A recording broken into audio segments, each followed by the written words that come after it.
So how do you undo an edited video on the iPhone? And let's explain that and let's get started. If you are first time on this channel on Foxtecc, most definitely subscribe so you never miss anything important. So of course you can go to your gallery and open up any video, tap on edit, and you can perform a bunch of edits. Like you can trim the video down, you can zoom it in, or adjust some filters, whatever. But when you hit done, first of all, you'll get asked if you want to save it as a new clip or save it as a video. Because if you save it as a new clip, the original will stay untouched, and you'll end up with another one in here.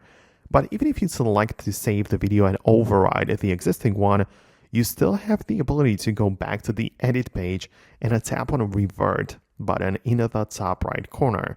So the iPhone still remembers the original state of the photo and video, and you can go to the revert button and it will revert to the original. It will remove all of the edits made to this video, and if you want to make the edits again, you'll have to redo the whole process. But inside of the Photos app, you can see we can go back to the original state of your photos, videos, and all of that. So let me know if that's what you are going after. Naturally, if you are using a different video editor, for example CapCut, that one will never override your existing or original video. It will always export a separate one, so the original ones should remain untouched.